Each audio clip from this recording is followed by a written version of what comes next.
쉽고 재미있는 시사경제 페페TV에서 존경하는 대한민국 국민 여러분께 말씀드립니다. 여러분 속보입니다. 아베 신조 일본 총리가 총리 자리에서 내려올 것으로 보인다는 여론이 현지 언론을 중심으로 급속히 퍼지고 있습니다. 그동안 일본 국민들에게 비판을 받으며 일본 경제를 나락으로 떨어뜨리던 아베 총리의 사임 여론이 돌면서 차기 총리까지 거론되고 있는 상황인데요. 상황이 급박하게 돌아가고 있습니다. 자세히 알아보겠습니다. 페페TV 팩트 체크.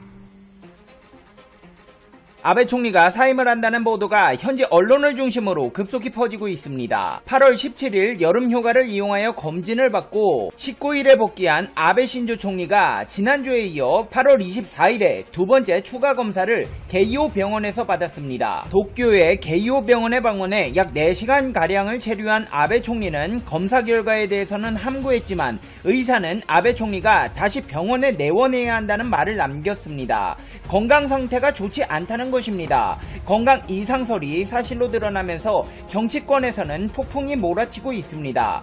검사를 받고 온 아베 총리는 관저에 돌아와 기자들에게 이렇게 말했습니다. 컨디션 관리에 만전을 기하기 위해 검사를 받았으므이다. 이제 다시 직장에 복귀해 노력해가고 싶으므이다. 계속 총리 자리를 유지하겠다는 의지를 표명한 것인데요. 이런 아베 총리의 의지와는 다르게 총리의 일정들이 빠르게 취소되고 있습니다. 아베 총리가 참석 예정이었던 25일 자민당의 임원 모임 취소가 서둘러 결정되었고 27일 열릴 예정이었던 총리 연속재임 기록갱신을 축하하는 모임도 연기되었습니다. 아베 총리는 13년 전 이미 한 차례 수상 자리에서 내려온 바 있는데요. 그때도 총리 사임의 이유는 아베 총리가 궤양성 대장염이라는 지병을 앓고 있었기 때문입니다.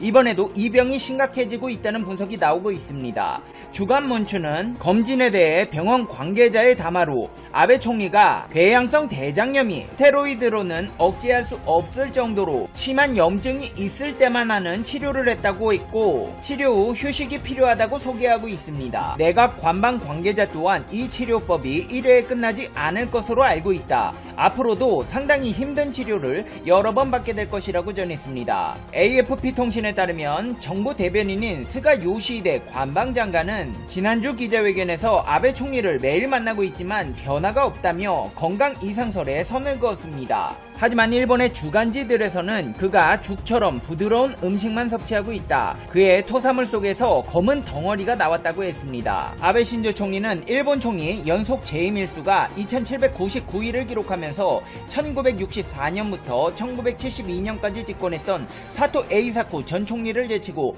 최장 연속 재임 기록을 세웠습니다. 하지만 그의 건강 이상설이 증폭되면서 이를 축하하는 분위기는 거의 없습니다. 오히려 아베를 향한 비판 여론만 높아진 상황인데요. 자민당의 중진의원인 나카타니 켄 전 방위상은 언론 인터뷰에서 아베 총리 집권이 너무 길어서 국민들이 완전히 질려버렸다. 총리 관저가 무엇을 해도 반응하지 않고 있다고 했습니다. 일본 매체 에리어닷에서는 컨디션 불안, 아베 총리 결국 퇴진이라는 제목의 기사를 내며 아베의 조기 사임 가능성을 높이는 기사를 냈습니다. 아베 총리가 총리 자리에서 내려올 조짐을 보이자 임시 총리 자리를 노렸던 정치인들이 이빨을 드러내고 있습니다. 특히나 아소다로 부총리의 행보가 눈에 띄는데요. 후지TV에서는 아베 총리가 휴식하는 동안 임시 대리 취임에 아소다로 부총리가 의욕을 보이고 있다는 설에 대해 아베 씨의 컨디션이 나쁘면 내가 대신해도 괜찮다는 태도를 보였다고 보도했습니다. 나도 한번 수상을 시키면 잘할 것이라는 의욕을 보였다고 설명하며 아소다로의 임시 총리설에 힘을 실었습니다. 상황이 이렇다 보니 일본 언론은 벌써 그가 언제 사임하고 후계자는 누가 될 것인지에 대해 초점을 맞추고 있습니다. 일본 정계에선 자민당 2인자인 니카이 도시히로 간사장이 차기 총리를 만들 수 있는 킹메이커로 움직이고 있다는 관측이 나오고 있는데요. 일본 언론에서도 총리 욕심이 없는 니카이 간사장이 누구와 손 잡느냐에 따라 차기 구도가 바뀔 수 있다고 하고 있습니다. 니카이 간사장은 1993년 자민당을 탈당했다가 10년 만에 복당한 후에도 뛰어난 정치력으로 당을 장악해왔습니다. 스가 요시히데 관방장관은 자민당이 일을 할 수 있는 것은 니카이 간사장이 당을 확실히 주도해주고 있기 때문이라고 했을 정도입니다. 현재 자민당의 최대 파벌은 호소도파입니다. 하지만 여기에 속해 있는 아베 총리 지지율이 급락하고 유력한 차기 총리 후보가 없어 힘이 약해진 상태입니다. 그 사이 자민당 2인자인 니카이는 자신의 파벌을 이끌며 영향력을 키우고 있는데요. 그 중에서도 최근 여론조사에서 차기 총리감 1위로 부상한 이시바 시게루 전 간사장, 스가 요시히데 관방장관과의 3자 연대를 통해 새 정권을 만드는 방안에 관심을 가진 것으로 알려졌습니다. 니카이 간사장은 지난 6월 이례적으로 이시바 전 간사장과 정격 회동한 후 앞으로 더 높은 곳을 향해 나아가 주었으면 하는 기대받는 별 중 하나라고 극찬한 바 있습니다. 이시바 시게루 전 간사장 또한 차기 총리의 야욕을 숨기지 않고 지지 세력 확대를 위해 노력하고 있는데요. 교도통신에 따르면 이시바 전 간사장은 고 요시다 히로시 전 자민당 참의원 간사장의 지역구였던 나가노현을 방문해 요시다의 옛 지지자들을 만났습니다. 작년 10월 별세한 요시다는 이시바 전 간사장이 2018년 자민당 총재 선거에 도전했을 때 다케시타 파벌의 참의원들을 상대로 이시바의 지지표를 모아준 인물입니다. 이시바 시게루는 요시다의 묘소를 참배하기도 했는데요. 한마디로 고인이 된 요시다의 지지 세력들을 자신의 지지 세력으로 바꾸기 위해 노력하고 있다는 것입니다. 이 자리에서 이시바는 지방을 중시하겠다는 뜻을 강조하면서 자민당은 한 명 한 명의 행복을 실현할 수 있는 나라 만들기에 임할 것이라고 말했습니다. 요미우리 신문에서는 기자들과 만난 이시바 시게루가 미래에 한없이 길게 이어지는 정권은 없으며 그 다음에 어떻게 할 것인가를 생각하는 것은 국가, 국민에 대한 의무라며 자신이 국가, 국민, 당을 위해 도움이 되도록 노력하겠다고 강조했다고 밝혔습니다. 차기 총리 후보로 거론되던 스가 요시히데 관방장관의 태도 변화 또한 이시바 시게루의 차기 총리설에 힘을 실어주고 있습니다. 스가 요시히데 관방장관은 인터넷 방송에서 차기 총리의 도전과 관련해 전혀 생각하지 않고 있다며 자신은 차기 주자로서의 뜻이 없다는 뜻을 표명했습니다. 이런 와중에 이시바 시게루에 대해서는 우호적인 발언을 했는데요. 이시바 시게루가 총재 후보로 이름을 올리고 있는 것은 당내에서 그런 평가를 받는 것이라는 의미심장한 발언을 했습니다. 이시바 시게루는 한국의 과거사 문제와 관련해 일본이 저지른 전쟁 범죄 피해 국가인 한국이 납득할 때까지 사과하는 태도를 보여야 한다고 주장했습니다. 태평양 전쟁은 침략 전쟁이다. 야스쿠니 신사 참배는 해서는 안 된다. 전쟁으로 폭주한 군부가 죽었다고 영영이 되는가? 위안부 문제는 한국이 납득해야 할 때까지 사과해야 한다고 했습니다. 합리적 보수로 평가받으며 자민당 내 온건파에 뿌리를 두고 있습니다. 여러가지 우익이 원하는 역사인식과 다른 발언, 특히 한국과 관련된 발언들로 비판을 사고 있습니다. 관심 분야가 다양해서 군사 오타쿠, 프라모델 오타쿠, 철도 오타쿠로 알려져 있습니다. 심지어 드래곤볼의 마인보우를 코스프레한 적도 있습니다. 자, 그렇다면 한국에 대해 온건하고 만화 프라모델 좋아한다는 거 보니까 좀 순진해 보이는 것 같기도 하고, 이 이시바 시게루가 차기 일본 총리가 된다면 한일 관계가 개선될까요? 아닙니다. 그렇게 생각하시는 분들은 아직도 일본에 대해 잘 모르는 분들입니다. 뒤통수 더 맞기 전에 정신 차리셔야 합니다. 이 이시바 시게루 또한 독도는 일본 땅이라는 강경한 입장입니다. 강제징용 또한 이미 한일 기본조약으로 종결되었다는 뜻을 밝힌 바 있습니다. 어쩌면 아베 신조 총리보다 강성으로 볼 수 있는 우익으로 일본의 보통 국가를 찬성하고 있습니다. 보통 국가는 전쟁이 가능한 국가로 파병에 적극적인 태도를 보이며 차기 총리가 된다면 해병대를 갖기 위한 노력을 할 것으로 보입니다. 다른 총리 후보도 다 마찬가지입니다. 고노다로, 스가 요시히데, 고이즈미 신지로 한일 관계에 있어 진심으로 반성하고 책임지려는 사람은 아무도 없습니다. 이제 페페TV의 결론입니다. Conclusion. 페페TV. 아이고 아베씨 어딜 가요. 계속 해야죠. 천년 만년 총리 해드셔야죠. 골판지도 더 팔아야 하고 아베노 마스크도 한 번 더 하고 도쿄올림픽도 아직 안 했는데 이렇게 내려가면 어떡해요.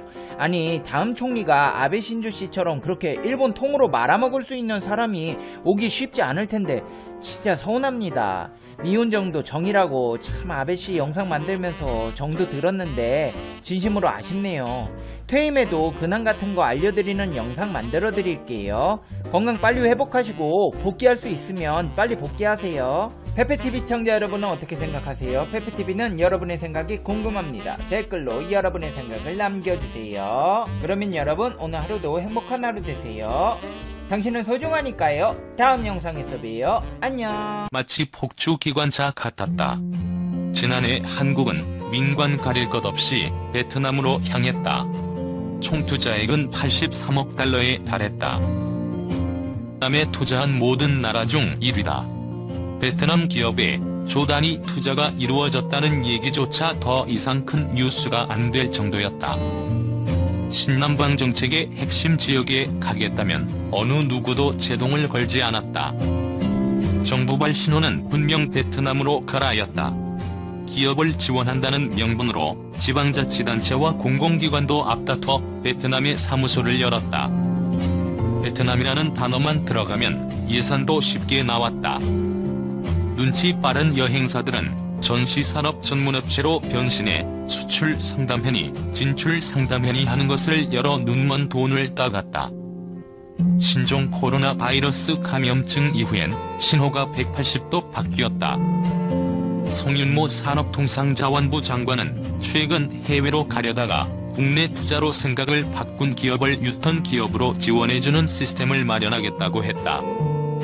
섬유 신소재인 아라미드 공장을 베트남에 지으려다 울산으로 유턴을 검토 중인 효성이 모범 사례로 꼽히고 있다.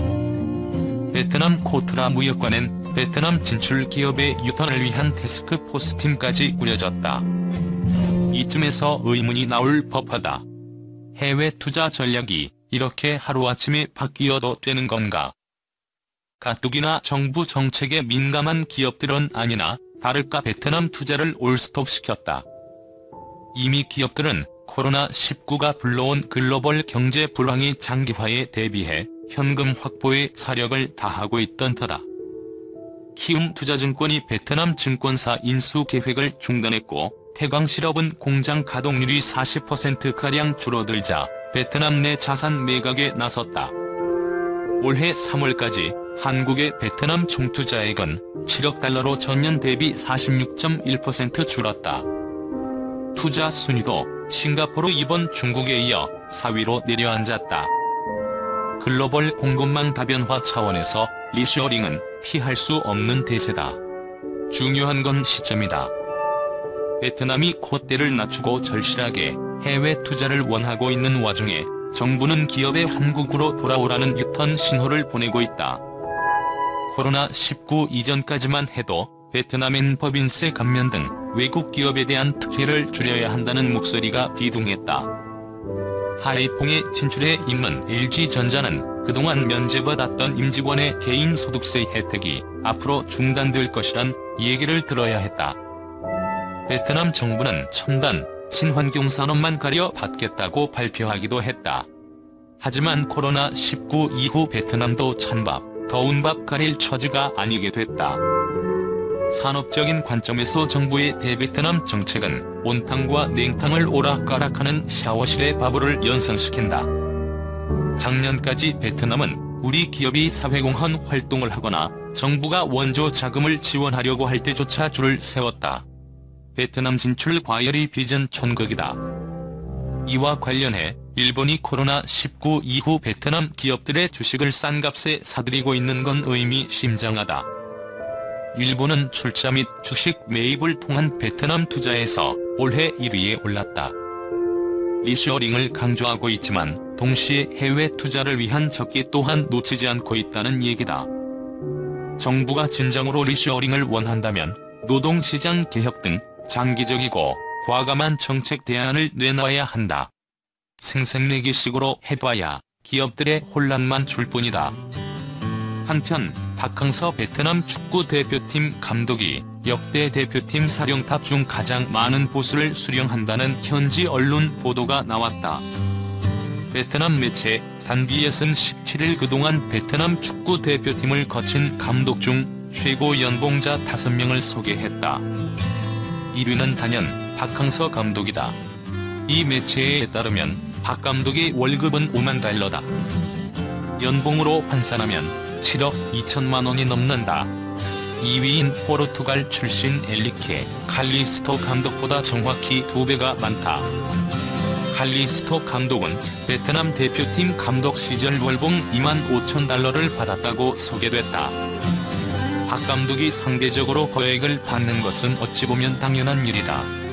박 감독은 변방에 머무르던 베트남 축구를 동남아시아의 중심으로 이끈 인물이다. 2017년 10월 베트남 지휘봉을 잡은 박 감독은 이듬해 아시아 축구연맹 23세 이하 챔피언십 준우승, 자카르타 팔렘방 아시안게임 4위, 아세안 축구연맹 챔피언십 우승을 달성했다.